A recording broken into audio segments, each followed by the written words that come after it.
লিটন দাস আর মাশরাফি মুর্তজা। মাশরাফি নয়, সাকিব নয়, তামিম নয়, বাংলাদেশের সর্বকালের সেরা ক্যাপ্টেন হিসেবে নিজের নাম বললেন লিটন দাস। এই কথায় ১৯,০০০ মানুষ দিয়েছেন হাহারি এক। কিন্তু পরিসংখ্যান কি বলছে? লিটন কি আসলেই মিথ্যে বলেননি? বিস্তারিত জানবো ভিডিওতে। বাংলাদেশের সর্বকালের সেরা ক্যাপ্টেনকে? এই প্রশ্নে বেশিরভাগ মানুষের মাথায় আসে মাশরাফি বিন মুর্তজার নাম। কেউ কেউ ভাবেন সাকিব আল হাসানের কথা। কিন্তু বিসিবির ৪ ছক্কা পডকাস্টে লিটন দাস এমন একটি উত্তর দিলেন যা সবাইকে চমকে দিয়েছে।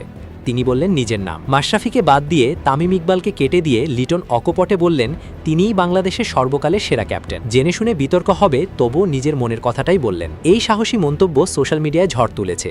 ১৯,০০০ মানুষ দিয়েছেন হাহারি অ্যাক্ট। কিন্তু মজার বিষয় হলো, পডকাস্টটি প্রকাশের ঠিক একই দিনে সিলেট টেস্টে দুর্দান্ত সেঞ্চুরি হাঁকালেন লিটন, যেন বিতর্কের জবাব দিলেন ব্যাট দিয়েই।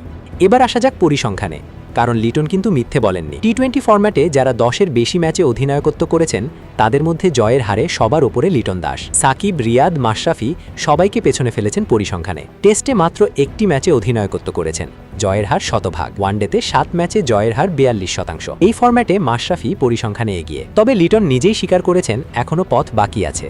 ২০১৪ সালে যেখানে ব্যর্থ হয়েছিলেন সেই জায়গাগুলো পূরণ করতে পারলে আরও ভালো অধিনায়ক হওয়া সম্ভব বলে মনে করেন তিনি। সেরা ক্যাপ্টেনদের বিশ্লেষণেও লিটনের পর্যবেক্ষণ চমৎকার। সাকিবকে তিনি বললেন ফুল প্যাকেজ। গেম দ্রুত রিড করতে পারতেন, ছিলেন আগ্রাসী, নিজেকে নিয়ে ঝুঁকি নিতেন। তামিম নিজের খেলাটা খুব ভালো বুঝতেন, আর মাশরাফির খেলার মধ্যে ছিল গ্যাম্বলিং, যা অনেক সময় কাজে লেগেছে। সব মিলিয়ে লিটনের এই মন্তব্য বিতর্কিত হলেও সম্পূর্ণ ভিত্তিহীন নয়। পরিসংখ্যান অন্তত টি-20-তে তার পক্ষেই কথা বলছে। এখন দেখার বিষয়, ক্যারিয়ার শেষে ইতিহাস লিটনকে কোথায় রাখে।